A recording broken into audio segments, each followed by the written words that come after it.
When I say the word consent as it relates to kids, what do you think of? Do you think of, that sex talk I'm supposed to have with them when they're around 12 or 13? So, sure. But what if I told you that that consent conversation actually starts from the day your child is born? Let me explain. When I was first learning how to be a parent, I took a baby class. And one of the first classes I took was with Rye, Magda Gerber's Respect for Infant Educators. And they taught me that I was going to tell my child every time I was going to change their diaper or put a sock on them, and then I would wait for them to lift their leg to agree to the sock. When I first heard this, I thought, are you people bonkers?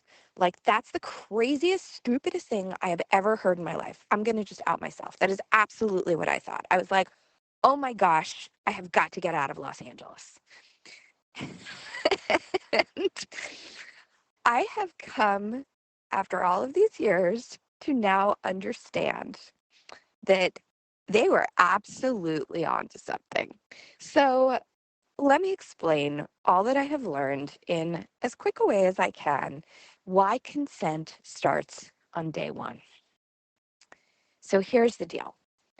Some children will allow you to just, all babies will let you pick them up. All toddlers will let you put them in the car seat, except for the very strong-willed ones. But all children, if they are having healthy, growing relationships, will at some point reach a point in their teenage years where actually the healthiest thing they can do is push back and say, I no longer listen to you, I listen to me. That is a natural progression of development. And so I want to ask you a question. Even if you have a toddler that you can pick up and plop into the car seat when they don't want to, right? What happens at some point? Like, you can do that at 2, 4, maybe 6. Well, by the time they're 12, you're certainly not going to be able to, they're not going to need a car seat, but you're not going to be able to force their body to do things. So, at what point do you develop another skill set that isn't based on force, right? But actually based on true, genuine, consensual co-creation. And I'm just going to tell you that the earlier that you do that, and it's okay if you haven't done it yet, but the earlier you do it, the more practice you get, so that by the time they are teenagers, you have a very well-worn path. And they can come to you with things that are like, really?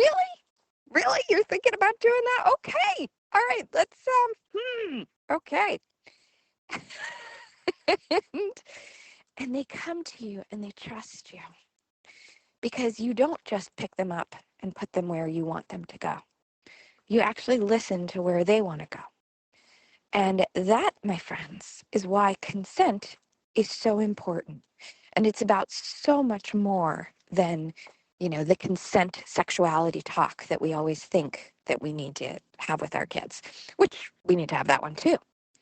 But again, if you are parenting non-consensually all the time, just like, here's what I'm telling you to do, I don't care what you want, right? Which most of us aren't, but most of us are sometimes.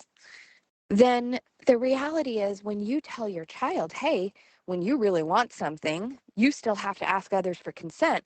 They're like, oh, you mean like you do? Okay, I'll do it 90% of the time. Well, that 10% leaves room for a whole lot of things we don't want to have happen, right? So model true consent. And then that other consent conversation, yeah, that'll be really easy.